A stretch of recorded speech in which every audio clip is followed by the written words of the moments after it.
is. Thank you. Thank you so much, President Rogers, for joining in.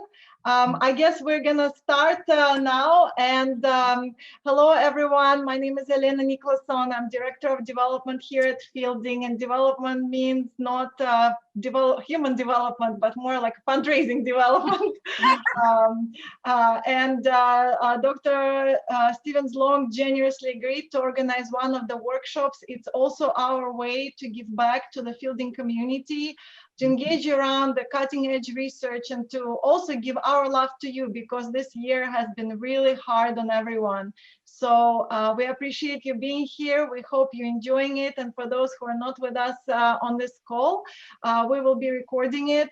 A couple more announcements. You can always find out the latest events on alumni.fielding.edu. Our alumni director extraordinaire, Hilary Molina, is here. And alumni conference that has absolutely amazing sessions is going to be open for registration next week. And before I pass the mic to President Rogers to open the event, Hilary, any more PSA? Did I forget anything? You did a fantastic job. Thank you, Elena. We are excited to open up registration next week for a brand new alumni conference, so stay tuned. Thank you. President Rogers, thank you so much. You have attended all of our events today, and thank you for being here. Please say a few welcoming words to our event today. Thank you. Thank you very much, Elena and Hilary. And first of all, I want to thank you, Judy, as longtime faculty member of Fielding, and now the exalted Emerita status. I know I can speak for many of us, but certainly for myself when I say I'm really looking forward to your presentation today, because I think one of the distinctive characteristics of Fielding has always been this willingness to dig deep into our own learning around human development, adult development in particular, and that intersection with wisdom, how we bring together our practice and our scholarship, and how we intertwine our cognitive and emotional development. So to me, this is a really terrific topic, especially on Giving Day. So I want to just shout out to Elena and to whomever you worked with. I know you worked with a number of people to come up with a series of great topics. And I've seen some of you have been with me for the whole day as well. And I think you would agree that there's such a diversity and range at Fielding, and we're really showcasing, but more than that, honoring and enjoying and even reveling in the things that our community offers for all of us. So I want to welcome all of you, those that I work with a lot and see often, and those that I don't see very often at all. It's such a pleasure to welcome you back, and those I have not yet met. So I'm going to now turn this over to Dr. Judy Stevens Long. I am trying to plug in my computer so it does not all of a sudden just go dark during my presentation. Well, while I'm waiting, I will then just say I want to shout out to Patricia Zell, who's one of our Fielding trustees and secretary of our board. Welcome, Patricia. Thank you for being with us today as well. And I'll shout out also to our provost and senior vice president, Monique Snowden. All right, well, here we are going to look at the issue of wisdom. I developed the, my screen, that's okay. I developed this idea for a handbook for Oxford Publications of adult development and wisdom with international authors. So right now we have a handbook that has people writing who are from China, from India, from Iran. We have a guy who lives in Tehran who's writing for it. From all over Europe, from Cyprus, from every place in North America. And it's really an exciting project. I've never had so much fun doing a project like this. It's just, I have young scholars from all over the world, and I'm just thrilled with how it has all gone.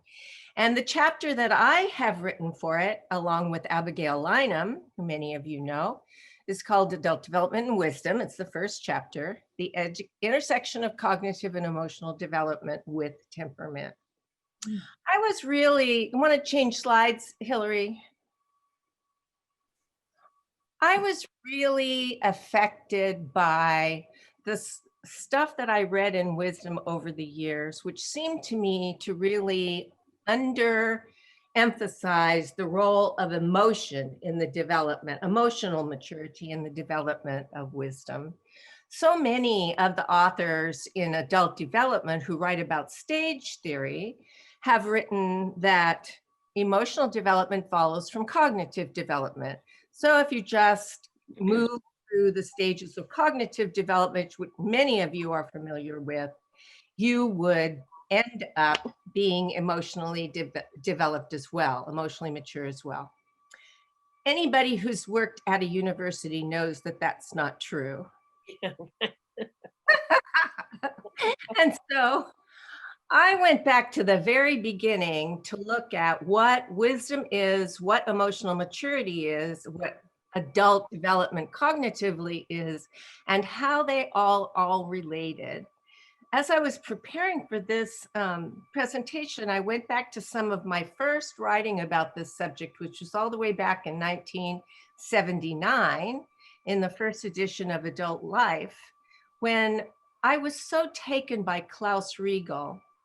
Klaus Riegel, a German guy who did a lot of writing about paradigms of adult development, and particularly about the popular paradigm that adult development means development cognitively, to become an expert and to understand what systems are and to understand a system itself and to see things in a more systemic way. And he raises the question, but why? Why would we develop? Why would we be interested in problems that are, to our current mindset, insoluble? And he said, well, we got to have an intuition that the problem can be solved, and we must also have the desire to reconcile contradictions. So from the very beginning, when I was thinking about adult development, I thought intuition is a feeling, desire is a feeling, and these are words that just don't occur very often when we talk about adult development. How are emotions implicated or related to the development of cognition? I don't think it's just a simple, you get more developed cognitively and you become more emotionally mature. That just doesn't make any sense to me, having known a lot of really well-developed people cognitively in my life. I knew that emotions must be involved, and I wanted to know what the relationship between development of wisdom, cognition, and emotion might be. So next slide. This is the answer right here. Now, at the end of this talk, I hope you will understand more about this graph or graphic. I'm not seeing it. A few words about it to begin with. First of all, it sort of came to me in a vision after I was finished reading all of this enormous amount of literature on cognitive, emotional, and temperament development, as well as knowing a lot of background theory myself. I drew a figure that looked to me like it might represent the way things were interrelated. One of the things I noticed about this figure right away is that it's extremely feminine compared to all of the figures I have ever seen from Erickson or any of the people who are writing about adult development or any of the people who are writing about paradigms in a human development. First of all, it looks like a series of nipples on the side. And then it also kind of looks like a womb. And it also looks like it has intricate jewelry all around it. And so I was just struck by the fact that it is a kind of feminine way of looking at things, and that feminine ways of looking at things are simply not well represented in the study of cognition. Almost all of the major writers are males. Next slide. Right. Okay. So I wanted to think about how aging is related to wisdom as well. because stages occur over time. And there were several starting points in a way for looking at what maturity is. There's a very common way of looking at it, which is called selection, compensation, and optimization. And I certainly myself experience that as I grow older. I find that there are certain things that are harder to do. I can't do 2 things at once anymore, or 3 things or 4 things without making a lot of mistakes. And so I compensate, I slow down. I tell myself all the time to slow down. More mistakes happen when I go quickly than used to for sure. Another thing is optimization. So we find ways of optimizing our strengths. So my strength is writing. And what I do is write a lot of things now rather than trying to speak them, because it's a slower process and I am more cautious in many ways when I'm putting something on paper. I also was taking into consideration Carl Rogers and Erik Erikson as well, and defining maturity as complexity, open to experience, and trust in the self. And by this, I mean, now I'm talking about emotional complexity or emotional richness. Stage theory, which many of you are familiar with and some of you have used in your dissertations, suggests that maturity is a cognitive development and emotional development follows from this. And it's very clearly the position of Bob Keegan and Ken Wilber and Michael Commons, as well as Kurt Gruner, who does identity development, but doesn't really talk much about emotional development. So one of the things that comes up right away in the research literature is something called the paradox of aging. Adults continue to develop through life despite declines in health, sensory acuity, and functional brain efficiency. Why do they continue to develop in the midst of all these losses? And more importantly, older adults are happier and more satisfied with their lives in general than our younger adults and have stronger sense of well-being despite all the losses. What the heck is that about? That's been a problem for the literature in both stage development and emotional development for a long time. Next slide, Hillary. Okay, so I just want to remind you a little bit about cognitive development, because cognitive development is implicated in adult maturity and wisdom. Most importantly, probably all of you know something about formal operations. And of course, Piaget has this whole scheme of stages that we go through. And the important thing about looking at cognitive development as stage development is that you can't skip stages. They are hierarchically organized. Each stage incorporates the skills that were learned at the earlier stage, but also adds new skills to your thinking set. And formal operations, let's put it this way, formal operations, which is the ability to understand science and depends upon one's understanding of the fact that you can control variables and you can create experiments by trying to only make a difference between one group and another in terms of the intervention or the therapy or the tests that you are presenting. If people have formal operations, they can design an experiment, they can hold variables constant, and they understand that there are many variables, things are overdetermined, and you need to get as much control as you can. Post-formal operations, which ordinarily don't develop in most people until graduate school.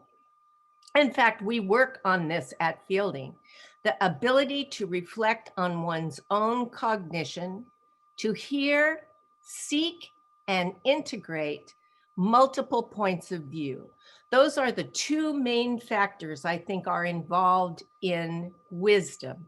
The ability reflect on your own cognition, and the ability to hear, seek, and integrate multiple points of view. And we'll come across that over and over again. Stage development in general is thought to proceed by the orthogenetic principle, which means that development proceeds from a lack of differentiation to differentiation and hierarchical integration. And both Riegel and Erikson emphasize the role of conflict in that movement, as well as intuition on Riegel's part. So next slide. Okay, now we ask the question, we got what is cognition? What is wisdom? There's three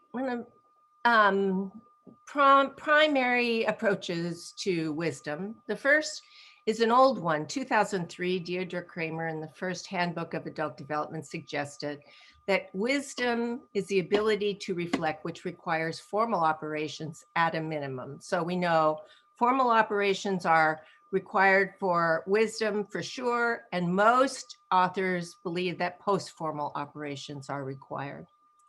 Erikson defined it as openness, insight, ethical and empathic concern.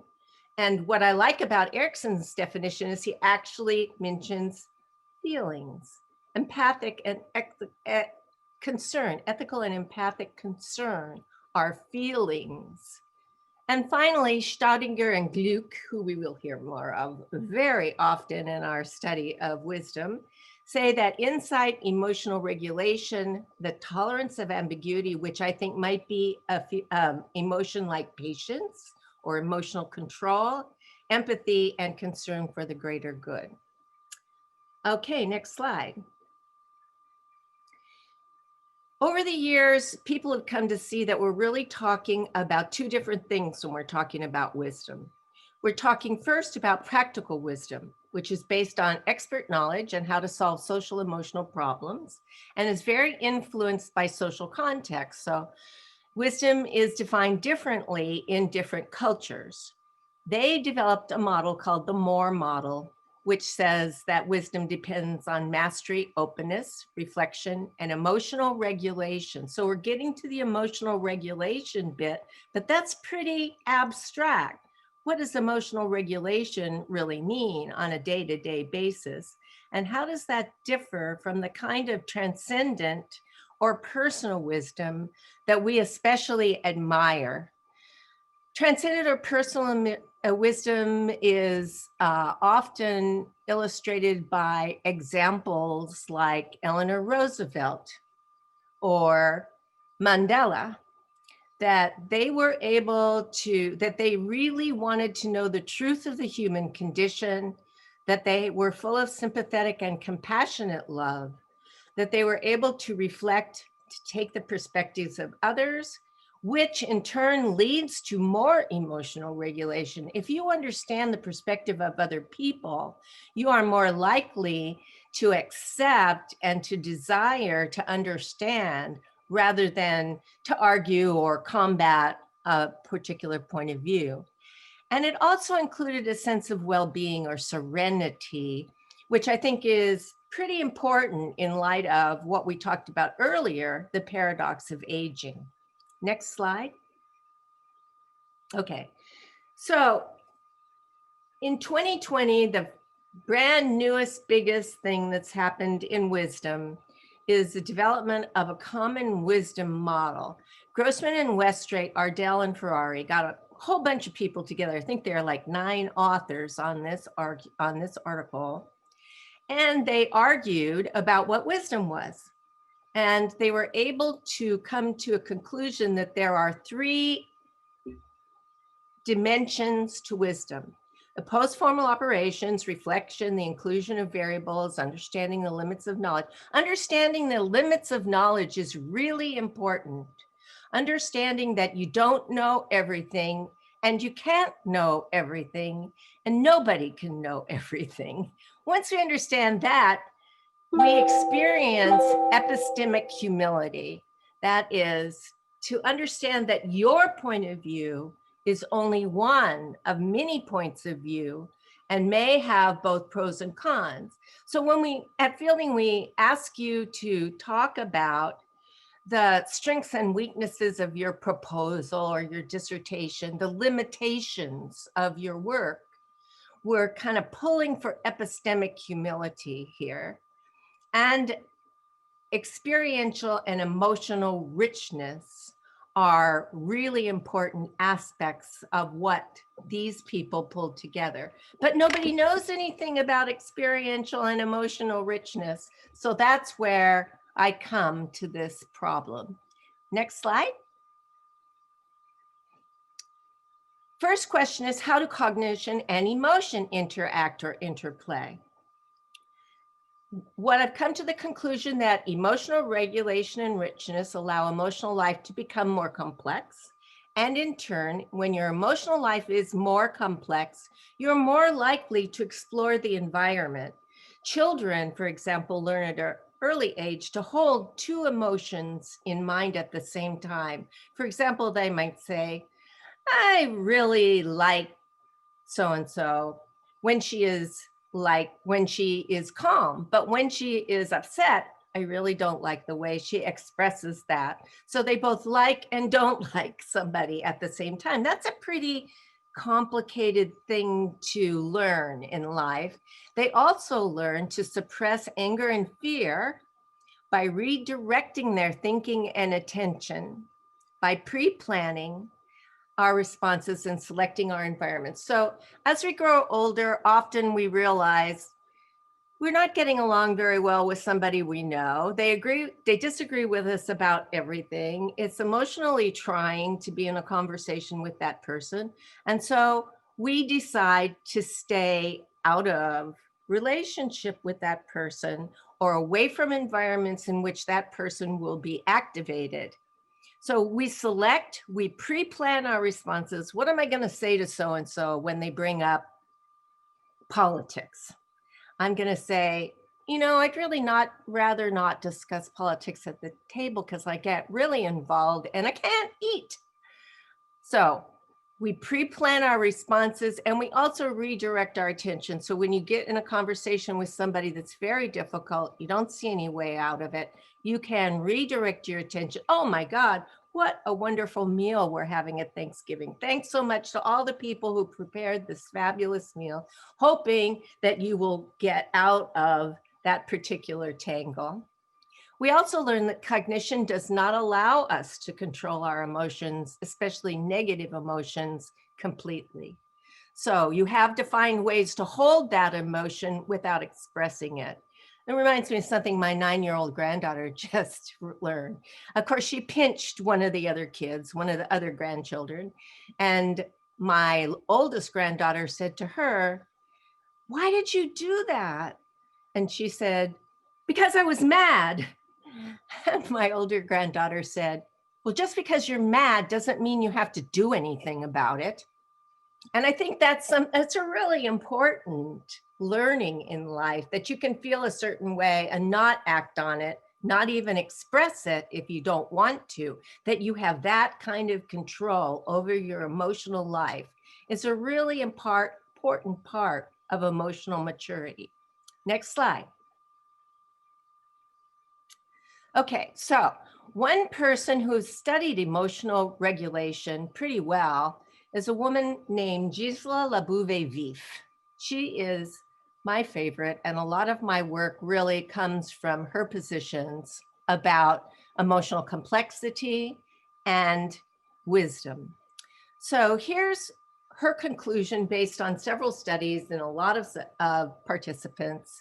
She divided people into 4 different types with regard to emotional regulation. This top line, one of the lines is about how good we feel about ourselves, how positive we feel about ourselves, because that's a really important piece of wisdom. And one part of it is about how complex our understanding and experience of emotion is. So people who have high complexity or emotional richness and a certain kind of positive attitude or optimal well-being are called integrated. And integrated folks are those who are most likely to develop wisdom. low optimization of well-being or negativity, which is a temperamental variable, as we shall see, are called complex. They have a lot of emotional richness, but tend to be less self-esteem, more negative attitudes toward problem solving, and so forth. And what's important about people with complexity, to me at least, and it's not in the literature yet, some people who are complex and have low levels of optimization do develop wisdom. And they must develop it by battling against a negative temperament. I'm really interested in how people develop wisdom when they don't have a sense of well-being most of their lives, because most people who develop wisdom do have. So if you develop wisdom as a complex personality with low optimization, I think it's quite a battle. It's very different than developing it in an easier kind of way. And I'd love to talk to some of those people. Most people, about 40% of all the people she talked to, about 10% were complex, but about 40% were self-protected. And self-protective people are people who feel very positive about themselves, but have comparatively low emotional richness and tend to use protective devices when they're in an emotionally difficult situation, protect themselves from it, leave the situation, redirect their attention. Don't try to cope with the emotional complexity of a situation. And then a very small number of people are still dysregulated. Adolescents are dysregulated, in case you haven't noticed, and tend to be pretty emotional part of the time. And this is what dysregulation is about. We learn in adolescence to regulate our feelings more strongly, because with all the changes of adolescence, there are a lot of feelings to regulate. Okay, next slide. What do we know about emotional development and wisdom? We know that wisdom is related to self-esteem, which is a feeling good about the self, as well as defenses like humor.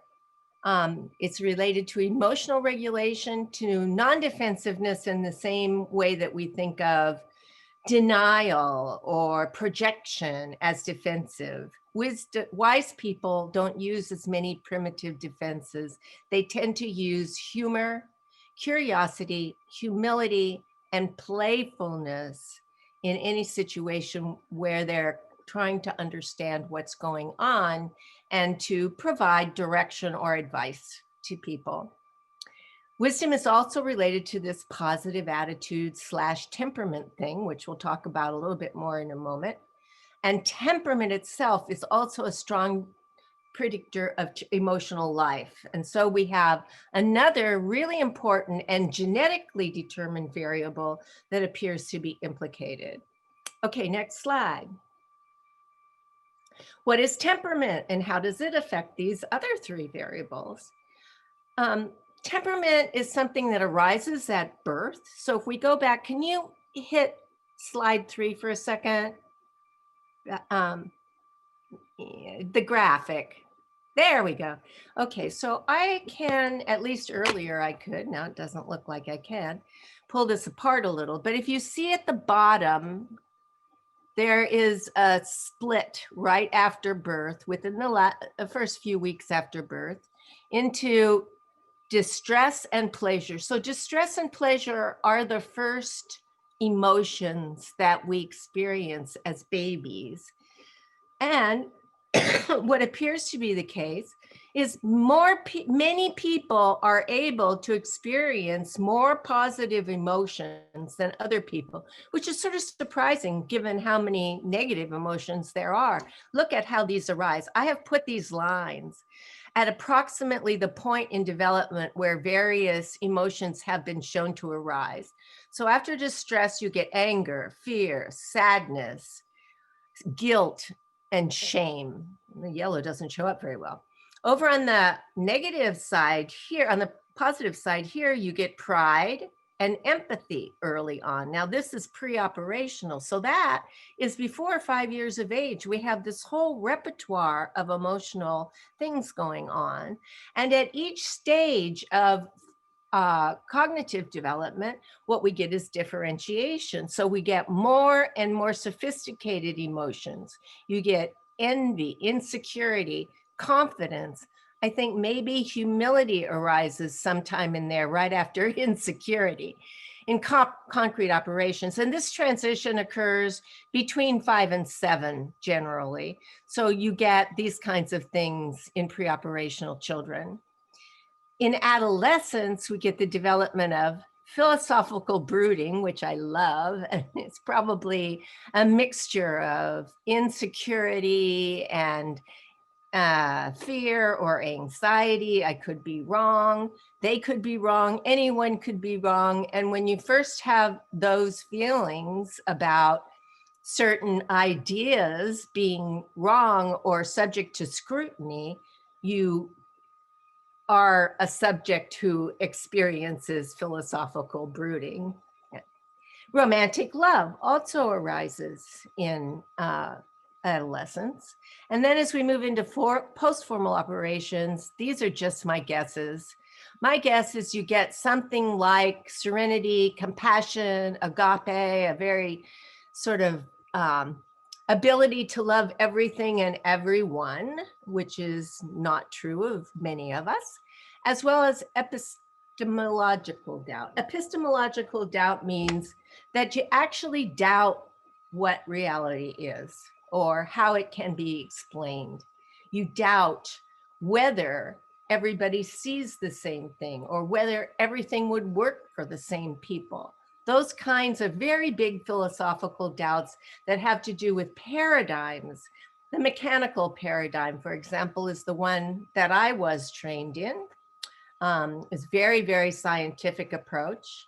And at some point after graduate school, I thought to myself, behaviorism cannot explain everything. I have epistemic doubt here about whether it can.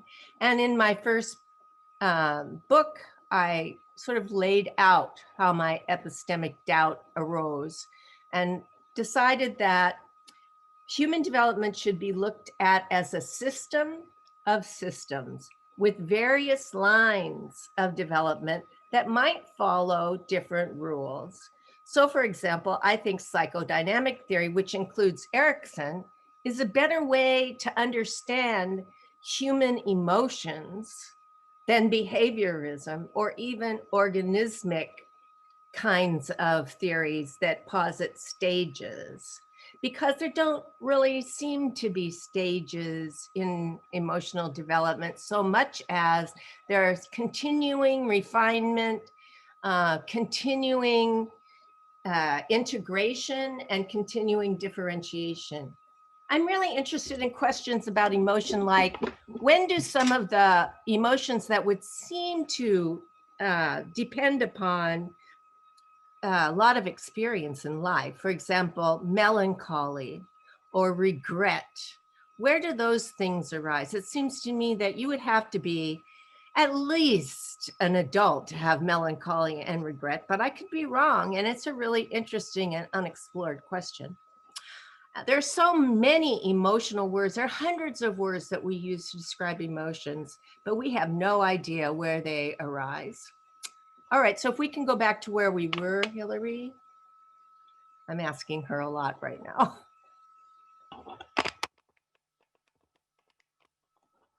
Hillary? Am I on the right one? Hillary? Yep, do we need to go forward one more? Yeah, let's go forward one more. Okay, I lost track, sorry. That's okay. I'm not looking at you, so that's Okay. another piece of it. All right, so the last piece of this is to talk about what temperament is.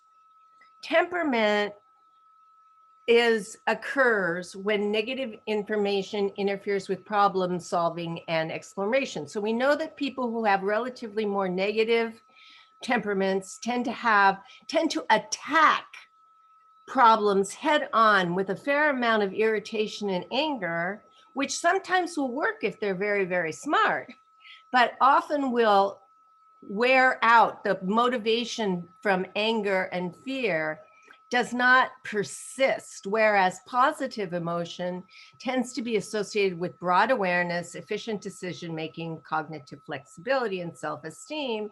And when people attack a problem out of curiosity and broad awareness, they tend to persist rather than attacking it out of anger and frustration. There's also some wonderful stuff that's being done in the OD area, which I hope all of you might be interested in. One thing is a very big literature that's beginning to collect around courage in the workplace.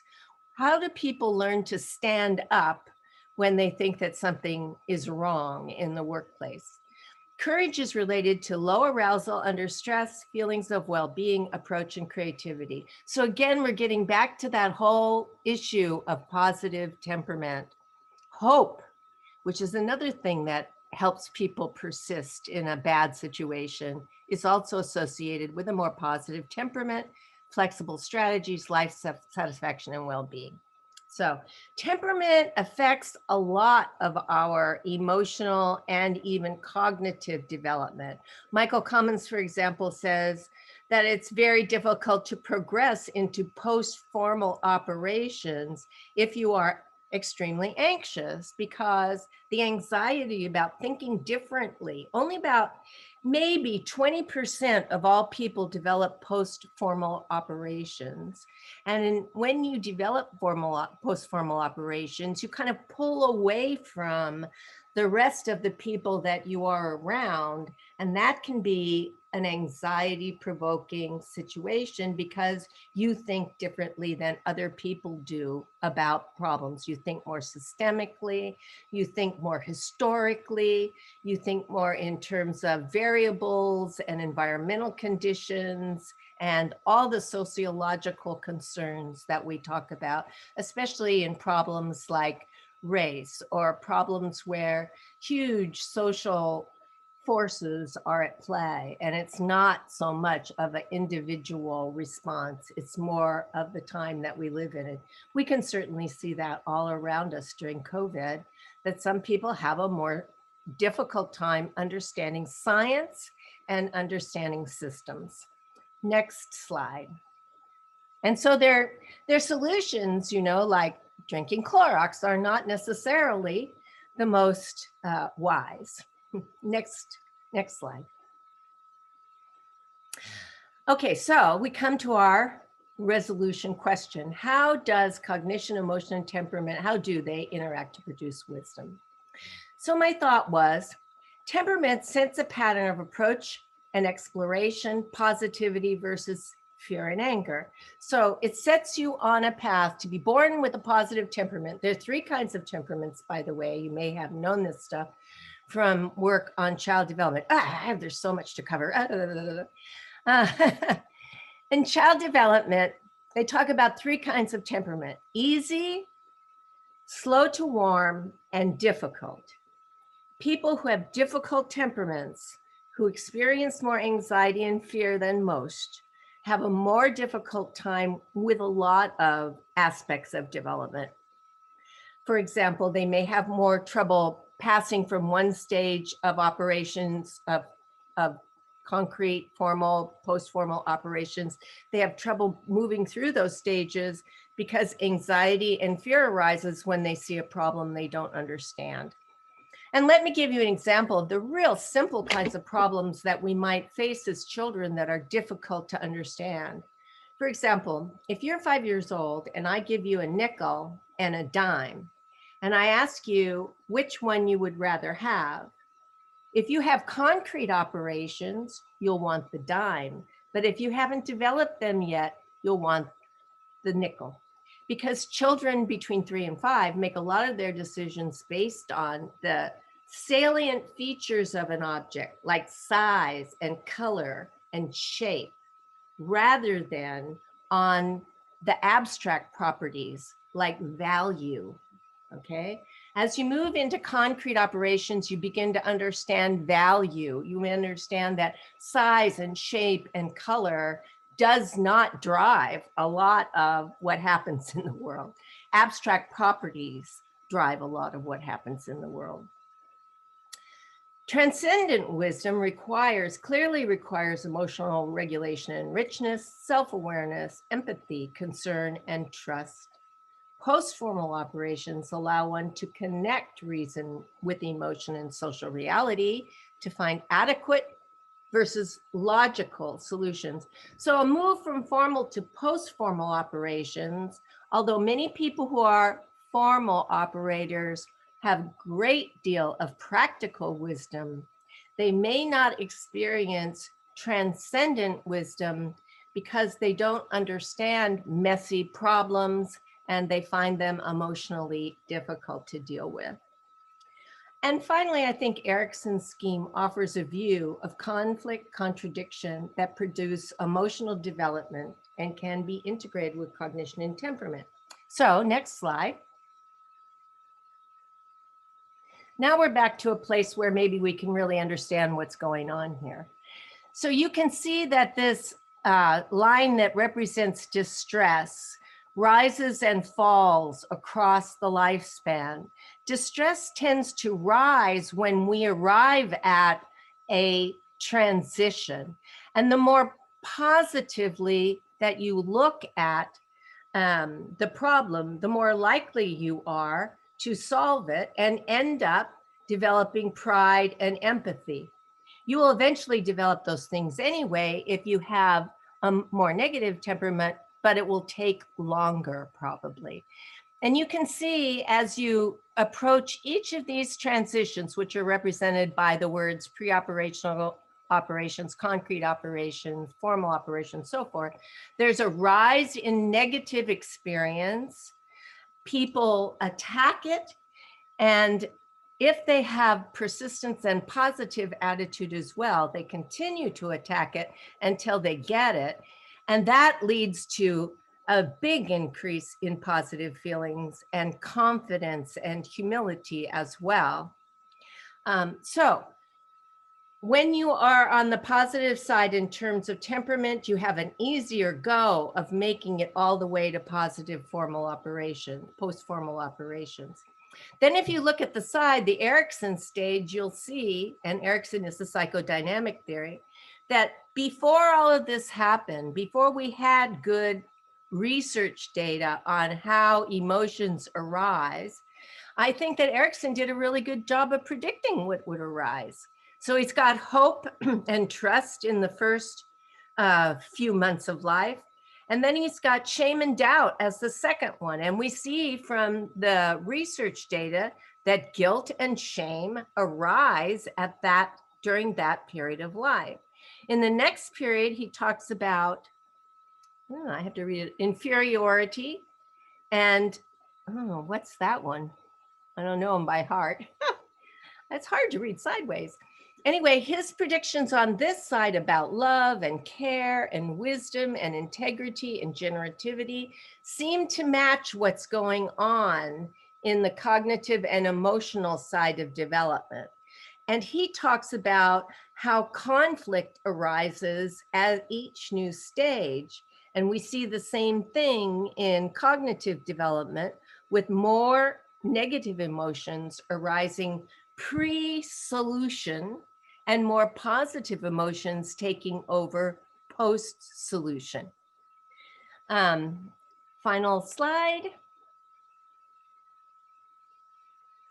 Good. So we do have questions and things that have been put on the chat. Let me see if I can respond to some of them now. Based on your research, what was the most interesting outcome that came out of your work?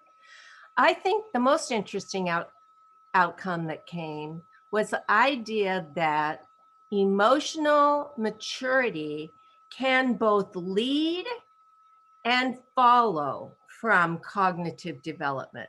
So you get more distress when a person approaches a cognitive problem that they are unable to solve. You get distress until they do solve it. If they have a generally positive attitude in life, that's going to be sooner than if they get really freaked out by, obviously, a problem.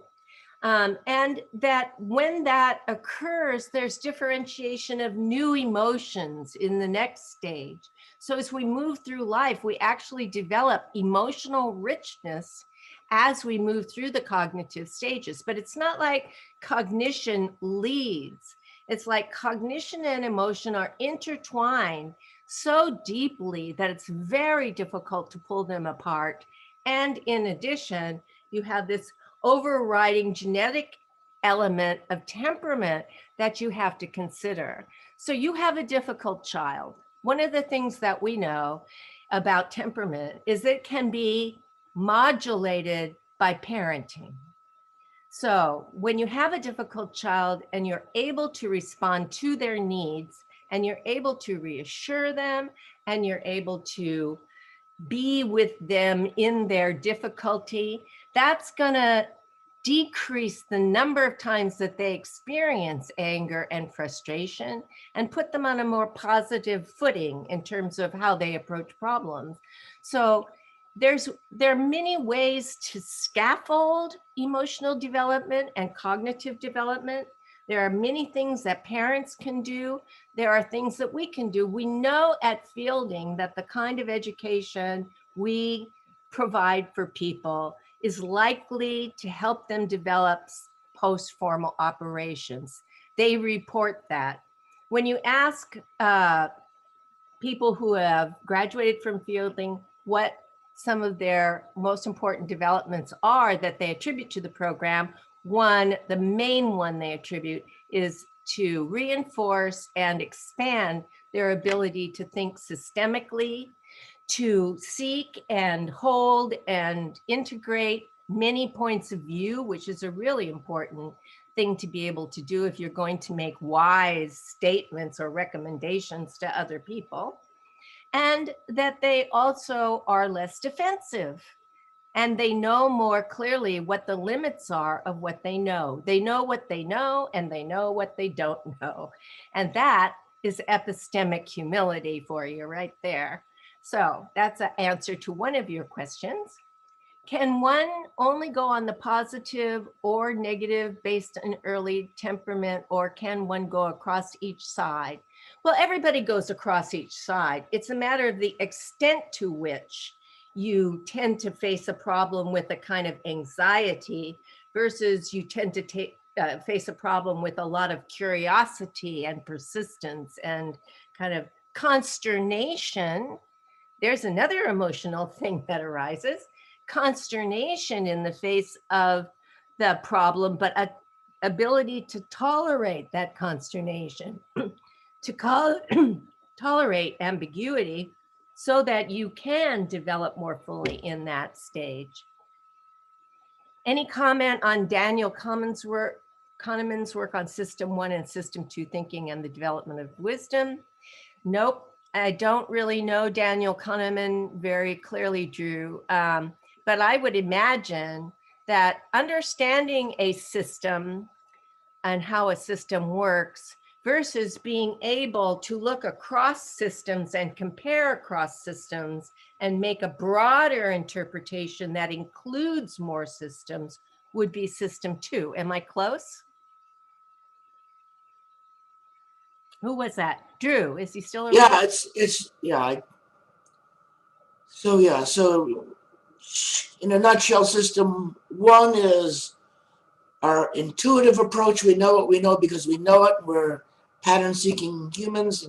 System 2 is, well, maybe I don't know everything I think I know, and maybe there's other factors I need to take into account. So it seems to me, based on what you've been describing, those who are more inclined to stretch and use the System 2 muscles would be more likely to develop wisdom over time.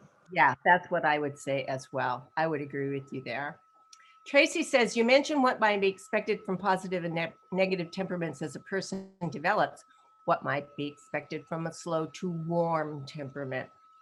Well, you know, my oldest had a slow to warm temperament, and he hates changes. He's a real stick in the mud, and he has a hard time making decisions because of it, because the decision heralds a change. If you make a decision, something's going to change.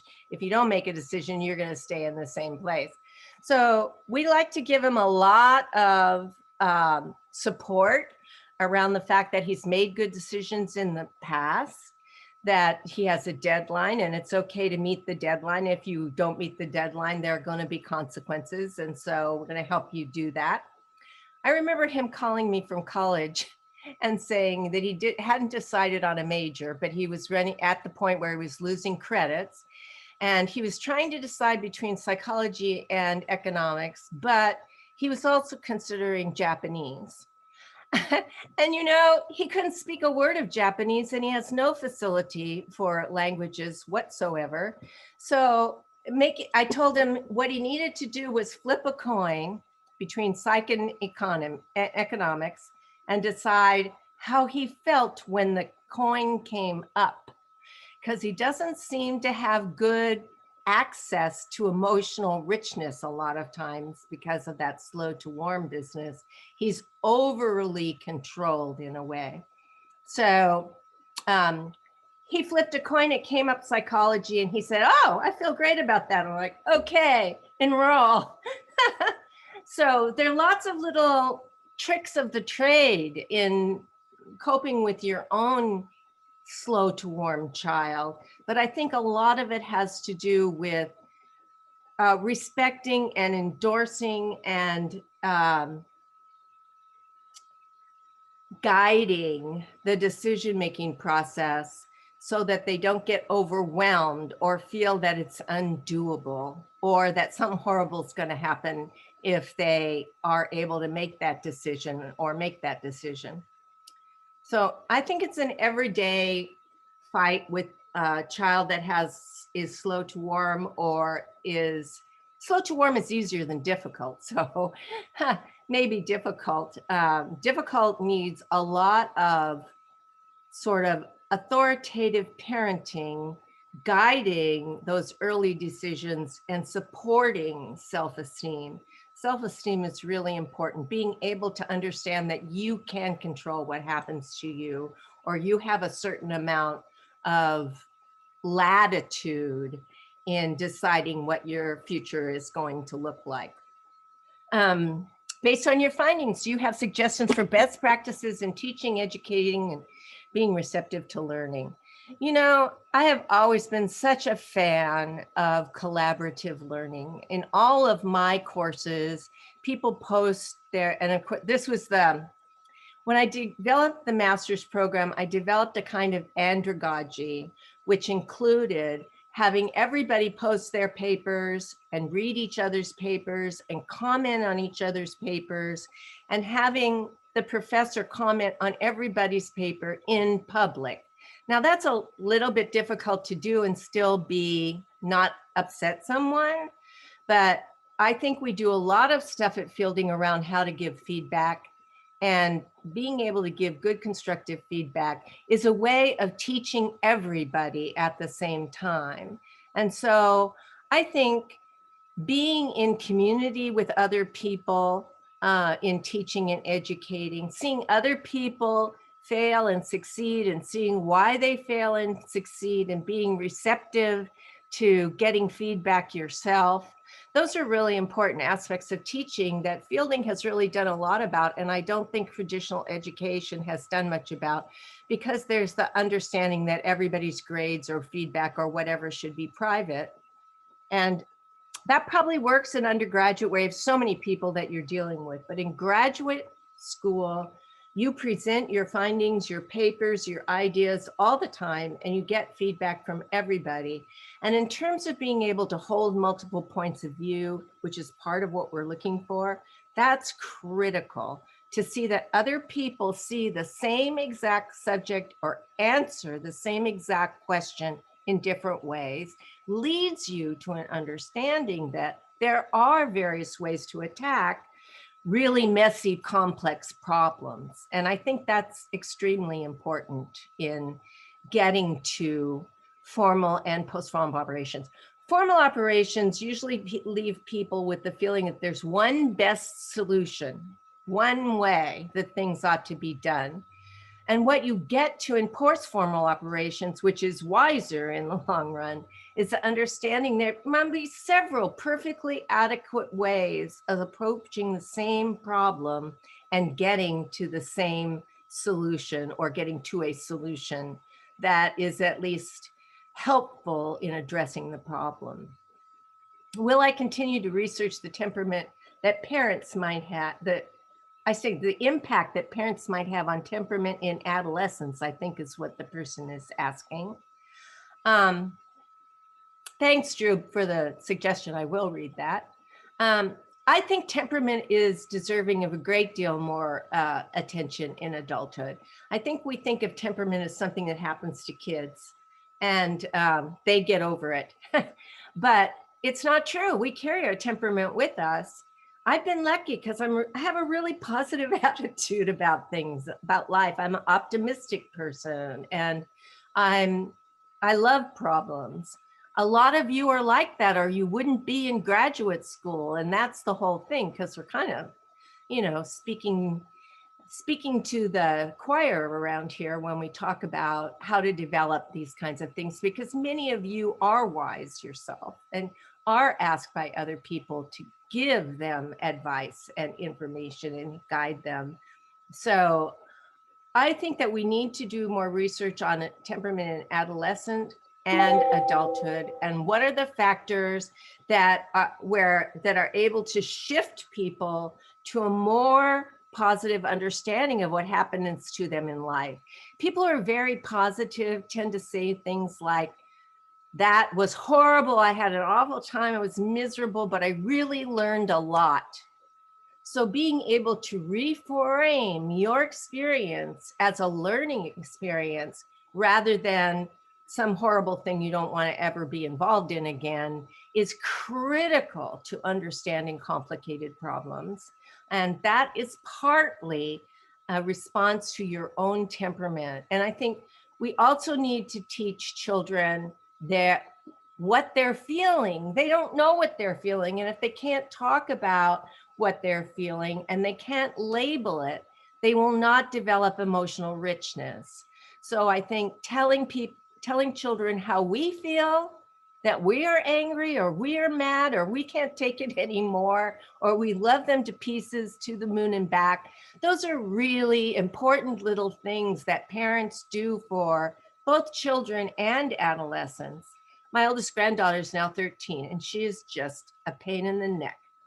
And I just keep telling her how much I love her, because I know it's just a phase. It's just something she's going through, and we'll all get through it as we did before with my kids who weren't exactly model adolescents, because I also let them make their own decisions a lot because I was a single parent, and that makes for kind of a difficult adolescent in the long run. So I think we're over our time. I could talk about this for weeks. Judy, just one thing. Yeah. Would you please ask the audience here, for all those who have had model adolescents, who raised model adolescents, to raise their hands?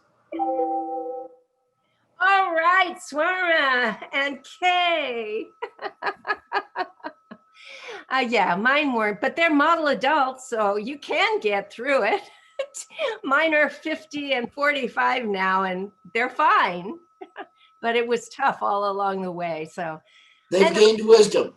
Yeah, we did not have, when my kids were little 50 years ago, I don't think there was nearly as much good information about child development and adult development. There was no information about adult development at all until the 70s. So I think it's just such an early time to be working in a field, and it still is. And I certainly invite all of you who are interested in emotional development or temperament to continue down that road. That is a rich vein of things that are under-researched and not well understood.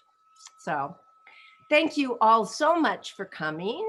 If you want to make a contribution to the scholarship fund, it's going to go to people who are interested in human development, and also can be combined with the Charlie Seashore the Charlie Seashore Scholarship, which looks for people who are interested in healthy organizations. So I think that you combine human development and healthy organizations, and you'll get some really interesting work out of people. So that's it. Guess you guys are on to your 3 o'clock now. And so enjoy the rest of the day. I appreciate you're all showing up. Thank you so much, everyone, for joining us. Thank you, Dr. Stevens Long, for being with us. And we will be sharing the recording. And several of you haven't had a chance to ask your question, and we'll preserve them and share with Dr. Stevens Long to maybe follow up, and hope to see many of you to continue this conversation in January at the alumni session that's being open for registration next week, alumni.fielding.edu. And we hope you all stay in touch. And thank you so much. Thank you, Dr. Judith Stevens Long. Thank you so much. Thank you, everyone. Thank you. Feel free to email me if you have questions you really want to have answered. Bye-bye.